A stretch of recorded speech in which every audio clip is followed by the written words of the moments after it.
I'm Abigail Galvan. Welcome to EWTN Pro-Life Weekly. An F for the FDA. How the state of Louisiana is pushing back against the availability of telehealth abortions. Fertility and France. The race is on to succeed President Emmanuel Macron, and a leading contender supports surrogacy. Now pro-lifers are pushing back. Plus, a mile in their shoes. Meet a young man with an unusual way to raise money for pregnant moms in need.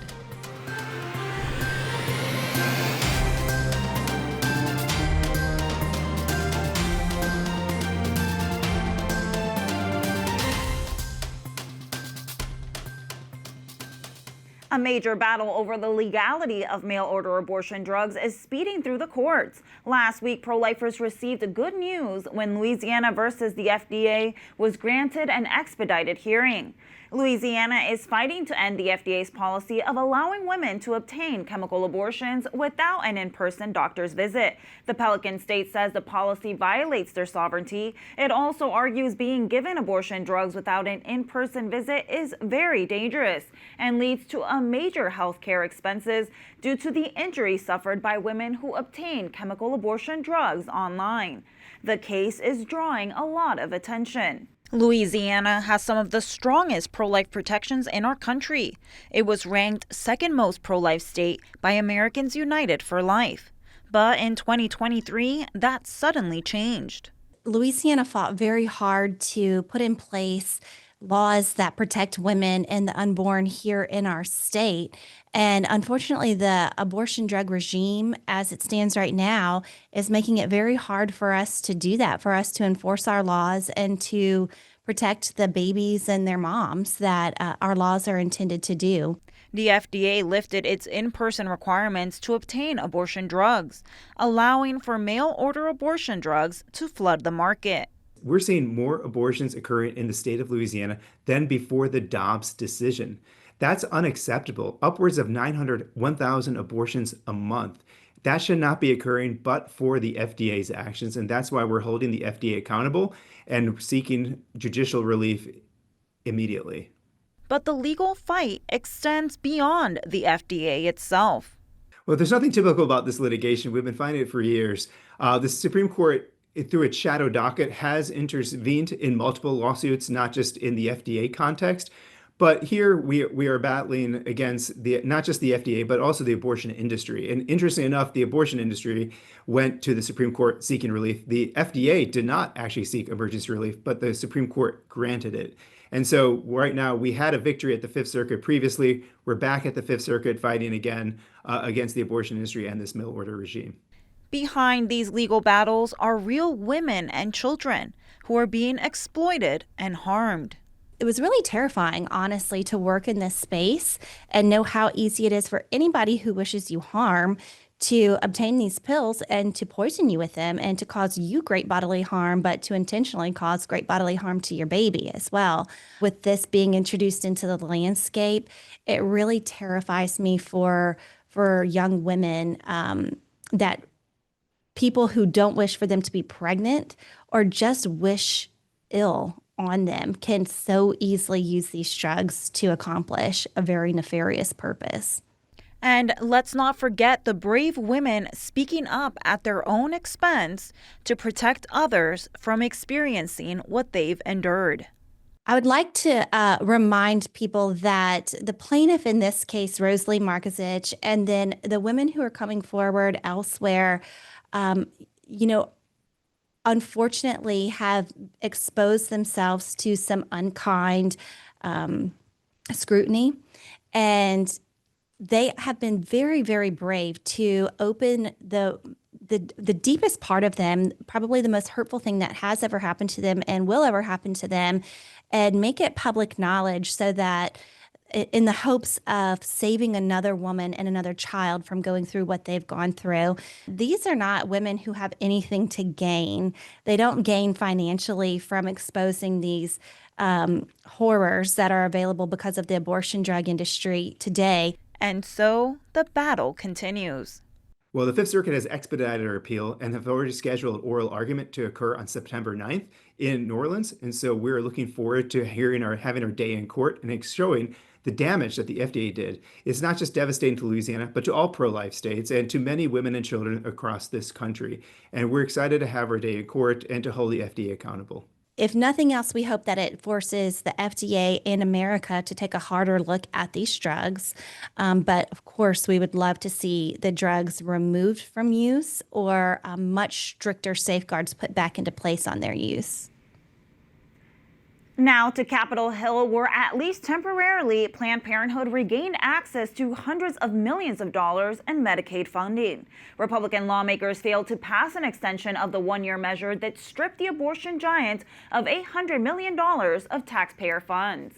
In the year Planned Parenthood was defunded, around 36 abortion businesses closed, most of them for good. Republicans say their attempts to permanently defund Planned Parenthood were blocked by the Senate parliamentarian, who ruled the ban could only be for 1 year. Kelsey Pritchard from SBA Pro-Life America says amid the setback, there are reasons for hope. Well, there was good news over the last 24 hours. President Trump urging Congress to make Reconciliation 3.0 their top priority. And so we've emphasized that the only way to defund Planned Parenthood and big abortion again is through that reconciliation process. And we have told senators, House members, that it is now the default expectation of the pro-life movement that we not be giving Medicaid money to Planned Parenthood and abortion businesses in this country. And we've made it very clear to them. Thankfully, Speaker Mike Johnson and Leader John Thune, they did the impossible last year, what some people thought wasn't possible, in taking away funding from Planned Parenthood and abortion businesses. And they've done it before, they can do it again. And we're just emphasizing that they need to do everything within their power to make this happen. And on social media platform X, Kristen Hawkins from Students for Life of America says, quote, Planned Parenthood is once again eligible to receive taxpayer dollars after Congress failed to keep them out of our healthcare spending. That isn't the end of the story. It's a reminder that the fight for life isn't won in a single vote. It's won by refusing to quit. It's time for us to get back to work.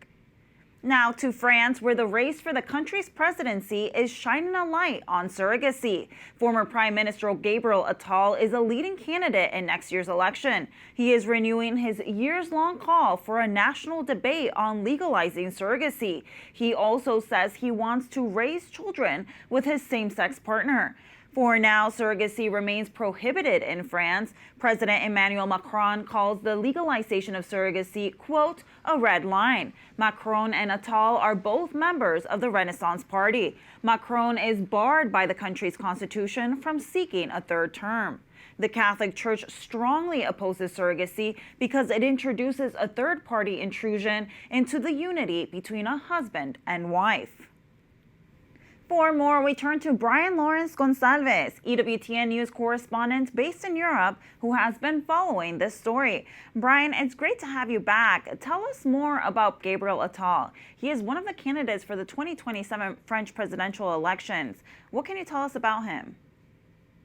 Sure, Abigail. So currently, former French Prime Minister Attal has announced his candidacy for next year's French elections, and pro-life advocates are worried in the country about his pro-surrogacy policy. For the past 7 years, he has been trying to legalize surrogacy in France. And just 3 days ago, the French Supreme Court has ruled that the French government has to recognize the legality of foreign children adopted abroad by French citizens who were born by surrogacy. And this has concerned a lot of advocates in the country. And with Attal announcing that he plans to open a national debate for surrogacy if he wins the presidency, more and more pro-life advocates are worried across Europe as they worry that this may cause a domino effect of sorts. Okay, so you mentioned the pro-life advocates' reaction, but what would you say is the pulse of the broader culture? Are most people receptive to this? Generally speaking, this is a divisive issue in French society. I would say it's evenly split. However, since the LGBTQ lobby, so to speak, and gay activists constantly push surrogacy, polling shows that on the matter of same-sex couples wanting surrogacy, French citizens are not in support of this. But when it comes to surrogacy in general, the issue is somewhat split. So it really depends on the context. Who exactly is surrogacy for in France? Very interesting. Now, we mentioned Attal and President Macron are in the same party. Is it unusual for members of that party to publicly disagree on political matters?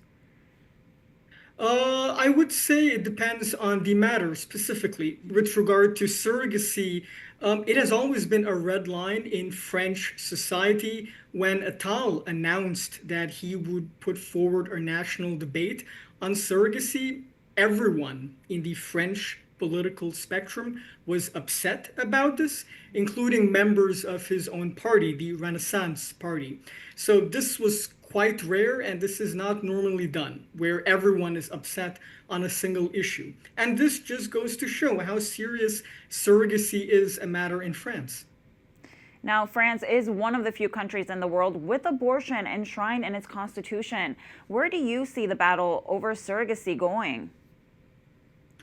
As of now, we do have a lot of very strong pro-life groups active in France and beyond who are trying to lobby for restrictions on surrogacy all over Europe, including France. With regard to the situation currently, I would say it's an uphill battle to make surrogacy officially legal in France.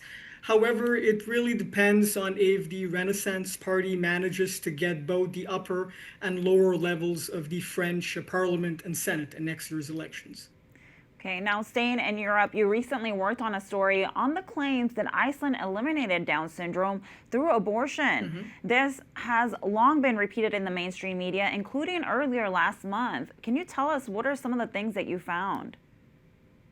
Sure. So the main thing that I found is that the figure that reports 100% of women who have a confirmed pregnancy where the child has Down syndrome and they abort said pregnancy is not entirely accurate. This only applies to a certain subsection. So for context, roughly 80 to 85% of pregnant women in Iceland opt for prenatal screening. Of this demographic, roughly 75 to 80% proceed with additional testing. And with this additional testing, they get more information on if, they have a child with Down syndrome or not. So of this demographic that opted for prenatal screening and then continued to opt for additional tests, they do in fact abort their children with Down syndrome. However, we need to look at the larger context here. So in 2020, there was a study, and this study found that between the years 2012 to 2016, there were roughly 16,000 pregnancy screenings. Now, from these 16,000 pregnancy screenings, 44 women received a case where they were pregnant with a child who had Down syndrome. However, from these 44 women, 43 went for an abortion. One woman continued her child to term. However, during the same time period, there were 12 children born with Down syndrome in Iceland. And this is a result of women who did not opt for prenatal screening. And this also accounts for women who underwent prenatal screening and decided to not continue that forward, and women who underwent prenatal screening but got different results. So in essence, so to speak, there are children being born in Iceland with Down syndrome, but it is not much. There is still a very high rate of abortion going on. Well, Brian, thank you for breaking that down for us, and thank you for joining us today. My pleasure, Abigail. Thank you. Coming up, Boys to Men, a report from Rome on an Italian home for troubled youth founded by a Catholic priest and modeled after the original Boys Town in Nebraska.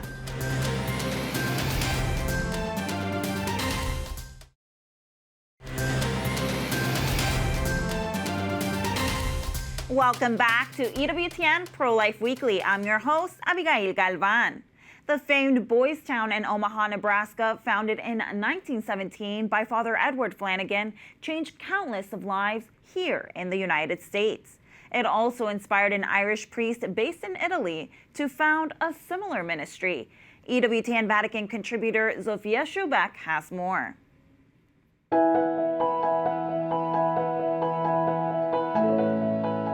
Every young boy needs a father figure. For some, the role is filled by someone who isn't their biological father.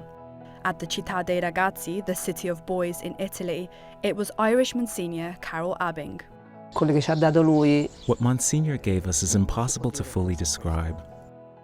Just a 30-minute drive from the centre of Rome lies 63 acres of land, where for more than 7 decades, young boys from disadvantaged backgrounds learn about family, work, and faith. It began in the years after the Second World War and is the brainchild of Monsignor Abing, who arrived in Italy to study for the priesthood in the 1930s and never left. Called the Pied Piper of Rome, in 1953 he began the City of Boys to support orphaned children who lacked education and opportunity. It's become a place of refuge not only for Italians, but for boys from all around the world. Per cui la Città dei Ragazzi è stato veramente la nostra vita. The City of Boys truly became our life, especially because Monsignor was always with us, always present. Sometimes he would guide us and help us understand what we should do with our future. Quando serve. When it was necessary, he would get angry with us, but always out of love. And whenever we were going through difficult times, he embraced us with all his heart. Con tutto il cuore. Mekonnen Zere Asfacha was brought to the city at 14 years old in 1983 from Eritrea, after his father couldn't look after him due to the nature of his job as a domestic servant. Per cui ci ha dato anche la possibilità di esprimere. He also gave us the opportunity to express ourselves, to take responsibility for our own lives, and to grow as responsible individuals. Beyond the opportunities they were given, the boys found friendship and brotherhood, something that endures to this day. I remember that Monsignor, in one of his books, wrote about the importance of being together, of not feeling alone, but of seeking out others, to share your own struggles and to listen to theirs. It's about sharing life together. That's something truly beautiful. Whenever you do that, no matter who it's with, it's always a source of help. That was the first lesson he taught me when I arrived at the City of the Boys, because I had many problems at that time. Di propri amici ne erano tanti. Non è tuo fratello quello che ti sta a fianco, ma condividi. The boy beside you isn't your brother by blood, but you end up sharing even more with him, in fact. Sometimes it's an even deeper bond that stays with you throughout your life. Fortunately, even 40 years after leaving the City of Boys, I still have memories of many of those friends, those brothers. Di quei fratelli. Monsignor Abing died in 2001, but the life he created is something that the now men carry with them to this day. Io l'ho conosciuto come. I've known Monsignor in many different ways. As a resident here, as a collaborator, as an educator, and as a coach. In everything I've done, I've always felt him beside me, both physically when he was alive, and spiritually ever since. Everything I do, even today, is shaped by his spirituality and by what we experienced together. Not just me, but so many other boys as well. Non solo io, ma tanti altri ragazzi. Monsignore era una persona che ti lasciava molto libero. Monsignor was someone who gave you a great deal of freedom, and he also gave you a strong sense of security and completeness, because he always seemed to know what needed to be done. Being close to him or with him always gave you the peace of living each moment in a simple, calm way. Di vivere il momento in un modo semplice.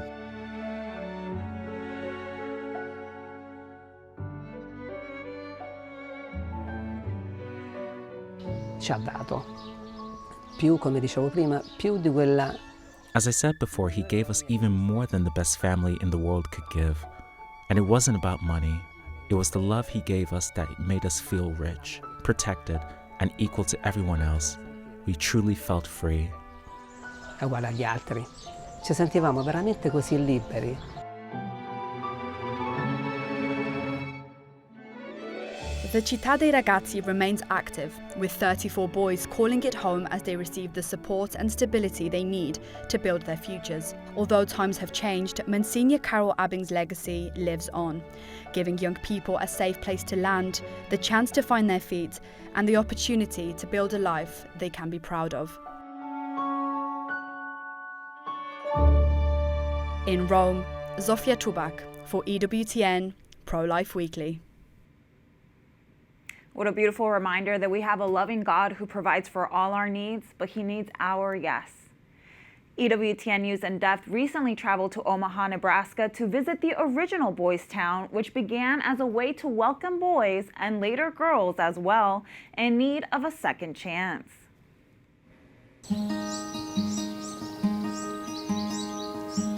What makes a house a home and a town a place where you can thrive? When someone feels loved, they're able to do almost anything. Tony Jones has fond memories of this place and now works to make sure the people living here feel the same love. We want this to feel like a family. We want this to feel like a community. Off the highway outside Omaha, Nebraska, Jones drove us around this small town. It takes up a square mile of land. There's a high school, a hospital, post office, we have our own fire department. All the things a typical town might have, but the residents here are all very young, between the ages of 10 and 18.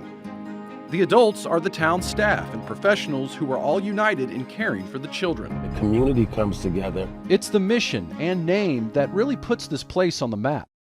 Boys Town was founded in 1917 by a Catholic priest. Father Edward Flanagan had a purpose. Kindness and love will open the heart of any problem boy. This non-profit organization isn't run by the Catholic Church, but the legacy of Father Flanagan lives on here, and the name Boys Town has stuck. You can watch the full report from Mark Irons on the EWTN YouTube channel. Visit youtube.com/@EWTN. Finally, tonight, before pursuing what he believes may be a call to religious life, a 23-year-old Virginia man set out on a mission of a different kind.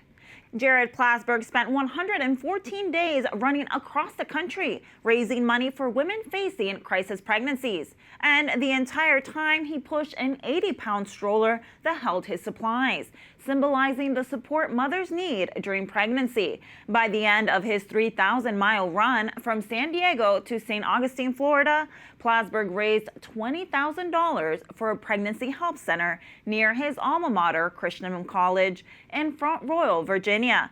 Plasberg tells EWTN News he is discerning a vocation to the Carthusian order founded by St. Bruno in the 11th century. That does it for this edition of EWTN Pro-Life Weekly. Be sure to like and follow us on our social media channels. You can find us at EWTN Pro-Life on X, Facebook, and Instagram. And sign up for our newsletter, The Pro-Life Pulse, EWTNnews.com/pro-life. Remember, life is a gift. Your life is a gift. God bless.